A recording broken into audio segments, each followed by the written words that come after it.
Hey, what's up, guys? Houston here. Look, I'm going to tell you about the best credit cards you can get with EIN only in California for your LLC as well as a startup. Even as a DBA, you should be able to get these here credit cards. But I would tell you that I would definitely, if you're operating as a DBA, I would definitely encourage you to consider restructuring. And if you don't know how to properly do that, you can visit HoustonMcMiller.net. With getting a business credit card with EIN only, many times people have told you need to have a DUNS number, a paydex score, or a net 30s. Well, the reality of it, that's not true. There are business credit cards that report to the major business credit bureaus without having a DUNS number, net 30s, or a paydex score. So you don't need those. Let's understand something. Here's the problem with a lot of small business owners when they're trying to get funding. They may have a high risk NAICS code, okay? And because they're high risk NAICS code, it makes it harder for them to get access to funding. So this is a list of your top high risk NAICS code, and I left one out that I should have put on here, and that's restaurants. Restaurants and consulting, those two are high-risk NAICS codes as well. So, of course, you see credit repair, trucking, porn, gambling, MLM, multi-level marketing. So I know a lot of people, they try to get funding for their MLM and they can't. It's a high-risk NAICS code. If you're selling weapons and ammo, if you're doing money lending, high-risk NAICS code. Real estate investing. You do not want to tell a lender that you want to do real estate investing. Stay away from that term. If you're trying to find the best NAICS code, I encourage you to go to HoustonMcMiller.net or click the link in the description. Here's another thing that a lot of small business owners are not aware of in terms of choosing the right bank to bank with. Now, I know a lot of us, we may have community banks, we may have credit unions like Navy, Federal, and stuff like that. But the challenge with them is that all of your bank deposits, they're not being reported to the business credit bureaus. Okay. And so you want to actually have banks that actually report all your business transactions to the business credit bureaus. Now, here's the thing about it. Yes, I encourage you to have a secondary bank like a community bank or credit union, but you need to have one of these here gatekeepers here. And so with American Express, they report to Small Business Financial Exchange, in which is shared with Dun & Bradstreet and Experian. Chase Bank reports to Experian, Small Business Financial Exchange, shared with Dun & Bradstreet and Equifax. Capital One reports to Small Business Financial Exchange, Experian, and shared with Dun & Bradstreet. Citibank reports to Experian, Small Business Financial Exchange, Dun & Bradstreet, Equifax. Bank of America, Wells Fargo, Small Business Financial Exchange, and this information is shared with Dun & Bradstreet. Now, you have U.S. Bank. They share that information with Small Business Financial Exchange, and Dun & Bradstreet gets that information from there. And then you have PNC, SunTrust, which is Truist now, which is shared, goes to Small Business Financial Exchange. Okay? Now, here's another key thing that you need to know when trying to get a business credit card or build business credit to get business funding. Now, I know I just told you don't need a DUNS number, and that's true. You don't need a DUNS number, but just remember, you don't have to buy Dun & Bradstreet products because these banks actually report to Small Business Financial Exchange, and then Dun & Bradstreet picks that information up anyway. Okay, so that's the reason you don't need this. One of the things about it where people get confused is how to build up business credit for funding. Now, there's a difference between business credit for trade credit versus business credit for funding. With business credit for funding, I always tell people, make sure that you have weekly or daily deposits going into your business bank account.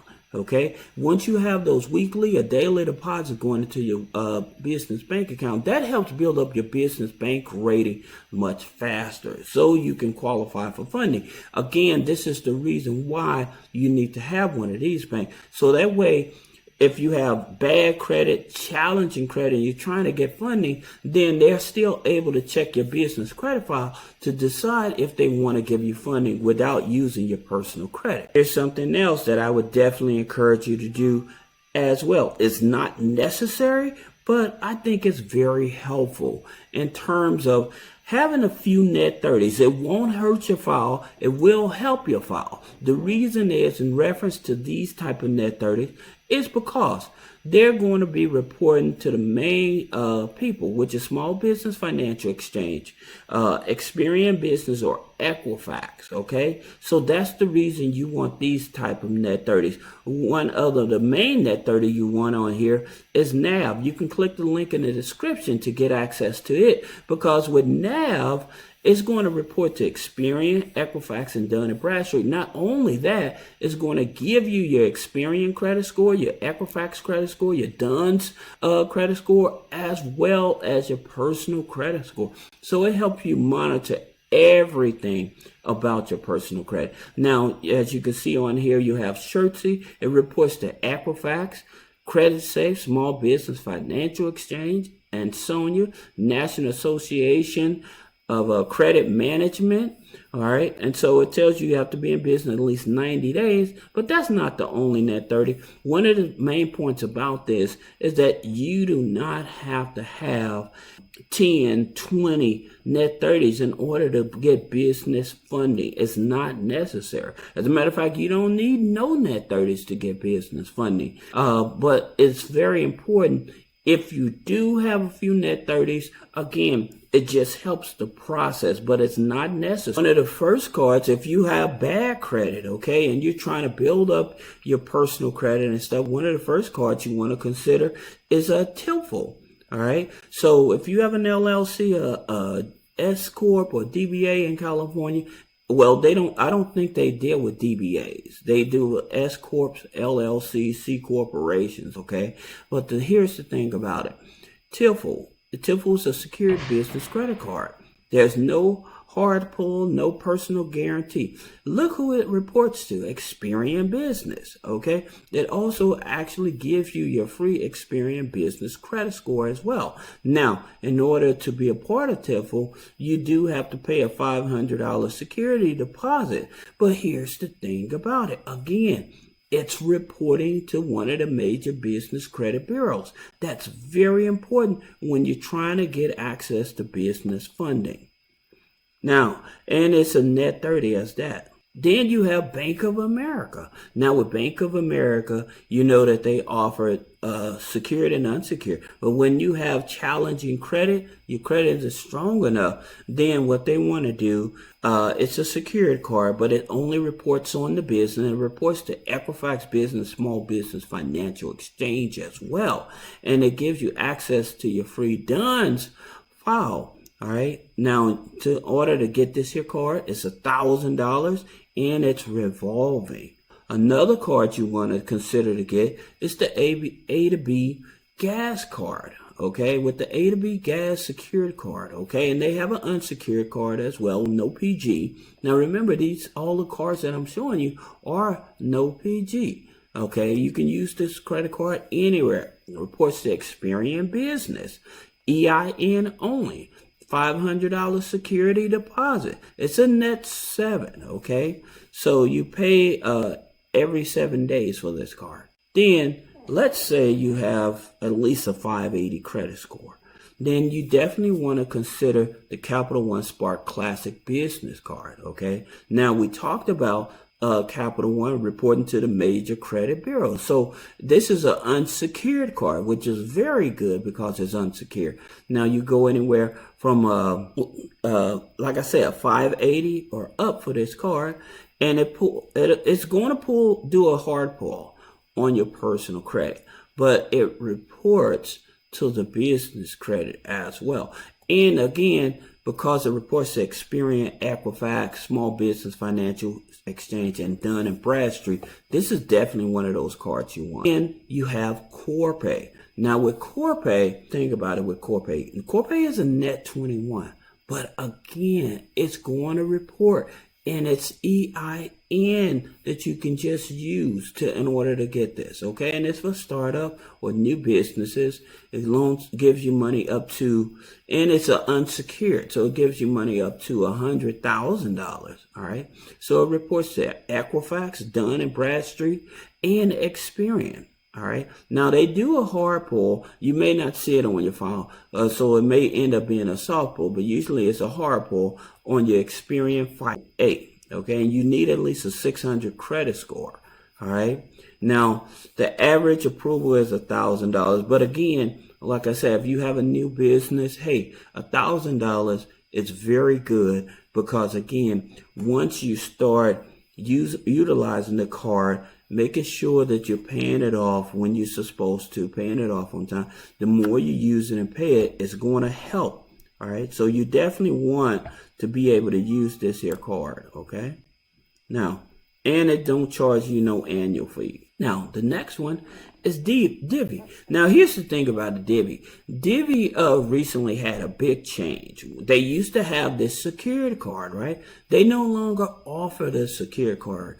So what you would have to do is, if you have an existing business that's an LLC or a startup, C corporation, S corporation, pass-through type of company, then what they want to do is look at your bank statement, see if you're already generating revenue. If you're not already generating revenue, they may go off of your personal credit. Again, this card still reports to Small Business Financial Exchange and Dun & Bradstreet. Okay, so they probably go off of the business credit, the business revenue. So they'll see actual deposits and everything in order to give you funding. Again, they don't offer this secured card no more, but they still offer business credit funding. Okay. And it's EIN only as well. Capital One Tap. Now, here's the interesting thing about Capital One Tap. With Capital One Tap, you don't have to be making a lot of money. It's EIN only. But the thing about it, you have to show proof of revenue. So they're making sure you're doing at least $2,500 or more a month. Okay, for at least 6 months. All right. So the maximum, if you've been in business at least 1 year, and your revenue is about $30,000 annually. Okay. Now they don't accept sole prop. So that's the reason I tell you, you really should consider restructuring your business so that you can get access to more business credit funding. And again, these are cards. You don't need a DUNS number. You don't need a paydex score. You don't need net 30s. They don't look at that. They're either going to look at your bank statements, invoices, or they're going to see, okay, is the credit strong enough, but it won't report on the personal credit. It's all about the business credit. You have Tobago Business credit card. So if you're in California again and you're trying to get business credit cards, unsecured business credit cards with EIN only, you have to be in business for at least 6 months. They want to see at least 6 months of bank statements. Now, your average revenue with them, they want you to be making at least $5,000 a month. Okay. Now they report to Dun & Bradstreet. All right. But it's still a good card to have because it actually reports. All right. One is CoastPay Visa Fleet Card. Okay. EIN only card. Okay. So you can get this with EIN, and you can get this as a startup or a new business. All right. So in terms of investing in a whole lot of net 30s and stuff like that, again, you don't have to do that, because these here are some of the best credit cards. You can start to build a foundation even before you decide you want to go to Chase, especially if you have bad credit and you just want to really see what you can do on a business side. These are the cards you actually want to go to. All right. Now, if you have any other questions about business credit funding, personal credit funding, then I would encourage you to either check out threewayfunding.com or houstonmcmillan.net. Schedule a one-on-one consultation and subscribe to the channel. Thank you.